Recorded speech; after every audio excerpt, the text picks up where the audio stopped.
figure arts na ano, life size.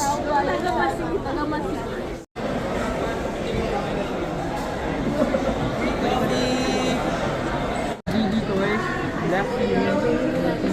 Ang ganda ko yung Black Series na ba yun?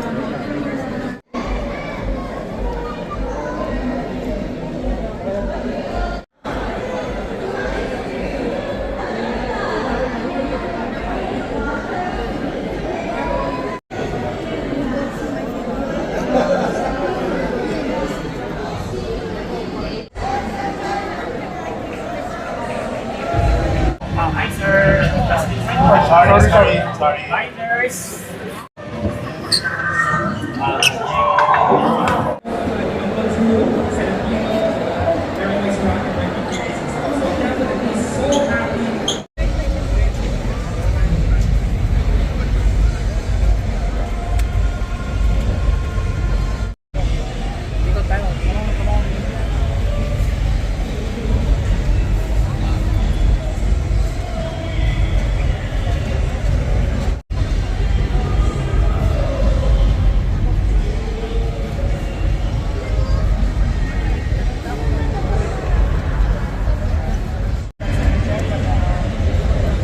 Nagkakamis pala yung kuya mo?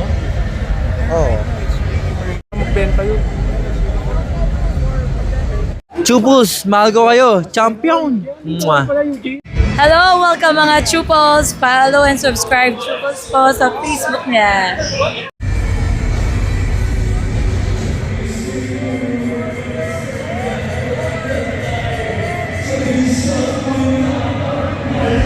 Hello mga ka-Chupus, at ngayon ay day 3 ng Toycon at kasama natin si Sir Earl. Ano lang, Kuya Earl na lang, di na makita pinapasahod.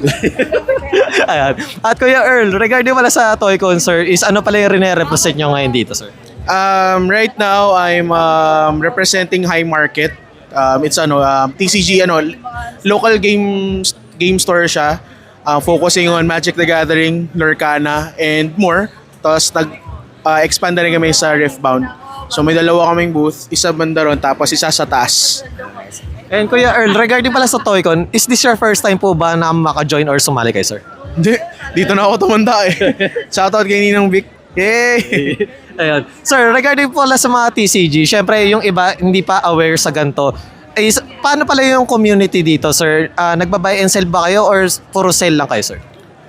It's a mix of both. Kasi syempre, if you want something na gusto mo makuha, ayaw mo na magbukas ng mga pack, bili ka ng singles. If gusto mo mag-get rid ng mga bagay-bagay na hindi mo na naman need na, you're trying to divert into another collection or another expansion or a card game title, yan, benta ka din.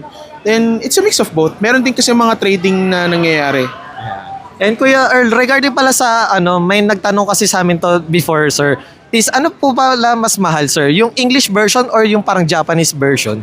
Nang alin? Ng kunwari, sa Pokemon or sa mga Magic cards, mga ganun, sir. Okay.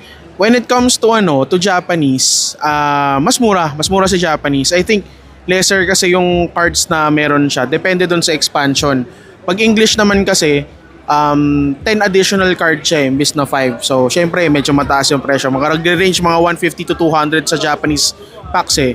Tapos, syempre, papalo siya ng mga 400, mga 350 to 400 plus to 500 pag English na. Kasi nga, 10 yung cards.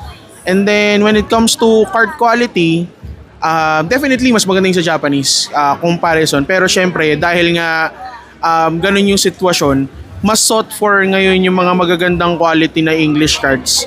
Kaya mas mataas ang presyo niya pagdating sa market. Yan, mas limited kumbaga yung yung mga magagandang quality ng print, perfect borders, centered, ganyan. Ayun. And Kuya Earl, regarding naman po pala sa pag-grade, sir, is nag-grade din po ba kayo sa store niyo po, sir? Sa store namin, ang alam ko hindi pa, pero we have connections naman to grade. Actually, marami in the Philippines. It's not just a High Market, but there are lots of other local game stores who actually offer grading. So ayan, malawak ang industriya, ang community. Nice. And Kuya Earl, regarding pala sa event, kasi last day na ngayon, ano pala yung mga upcoming events na naka-line up sa inyo, sir?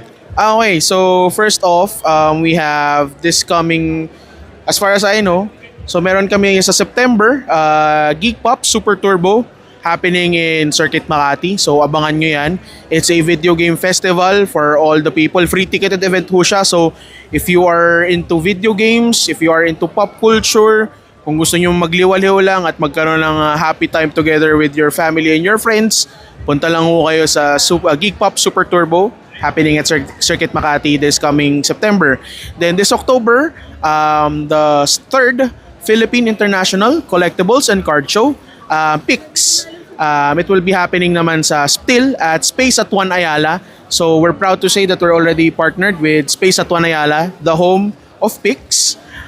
Punta ho kayo doon. It's not just, it will not just feature a lot of Filipino trading card sellers, buyers and sellers, or collectors, not just the local game stores, but this time around we'll be having some people fly in from Hong Kong, Malaysia, Singapore, and so on and so forth. Hopefully, yung sorpresa namin mag-come into fruition. So, wala muna kami bigyan na sneak peek, baka mabate. Pero sana makapunta kayo dun, guys. And siyempre sir, para sa inyong social media, ano pala yung itatype nila para ma-follow kayo? Can follow me at Earl Manga. Last name ko talaga yun. And check nyo na lang yung page ko din. If you don't want my personal profile, you can check on my page, Haramberl. At sa Harambe plus Earl, so makikita nyo na agad yun. Mukha ng unggoy yung yun nandun sa page ko na galit na anong gentle na nakalagay. So yan, that's me. You can follow me there sa TikTok, nandun din. Mostly, Haramberl din, but mostly nakafocus siya sa Pokemon Mesa Star. And once again, thank you Kuya Earl.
Mga Chupals, just follow the Chupals vlog. Maganda po.